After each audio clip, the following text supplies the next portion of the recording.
Hello and welcome to the Music Theory Guy Clinic with me, Music Theory Guy. This is a brand new section of my website where I'm asking you to contact me with any music theory questions that you may have.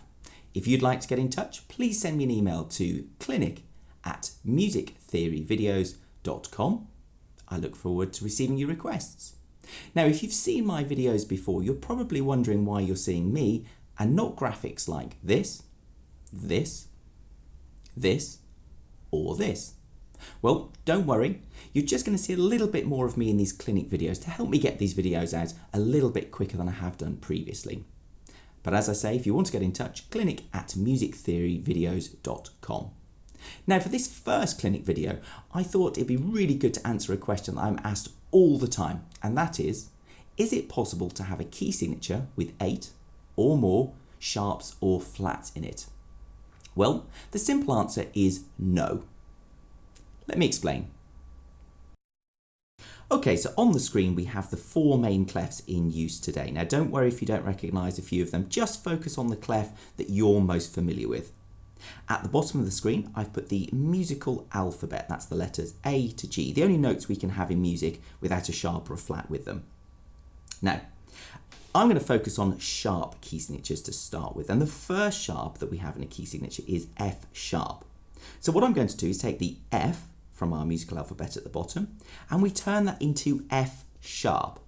Now I'm going to put that onto all of the staves, and as you can see that's where F sharp appears on the staves. Now it's worth pointing out here that if you're not sure why it's an F sharp that goes first on a sharp key signature, or you're not that sure about sharps and flat key signatures yourself, I've got 2 videos, 2 main lessons that you might want to have a look at. Firstly, I have a video about the circle of fifths. The circle of fifths is a really handy tool to help you work out how many sharps or flats there are in a key signature. Secondly, you might want to have a look at my video on key signature layout. That tells you where each of the sharps or flats goes in a key signature.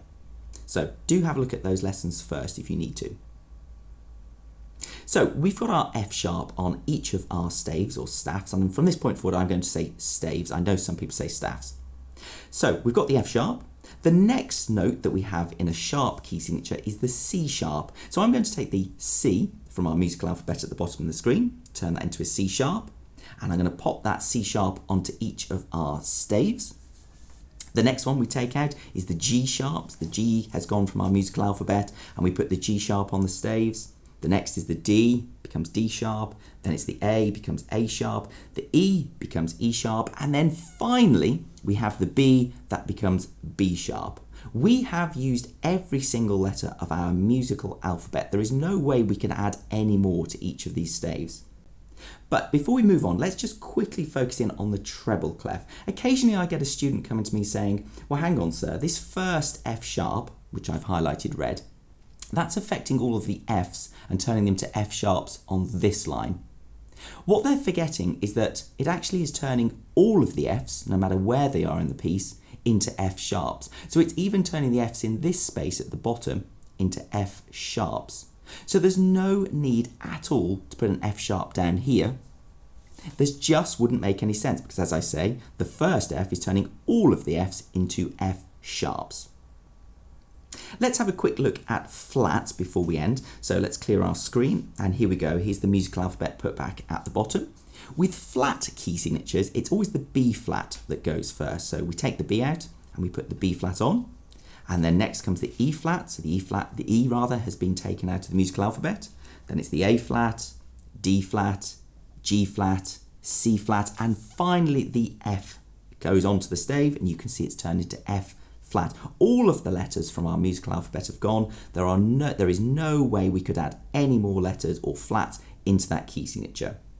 Now, as I say, if you're not sure why or how many sharps or flats go in a key signature, do have a look at my main lessons, the circle of fifths, to work out how many sharps or flats are in a key signature, or my key signature layout video, which shows you where to put them on the stave. Okay, well I hope that's been helpful to you. And as I say, if you've got a question and you want to get in touch, please send me an email to clinic@musictheoryvideos.com. In the meantime, many thanks for watching.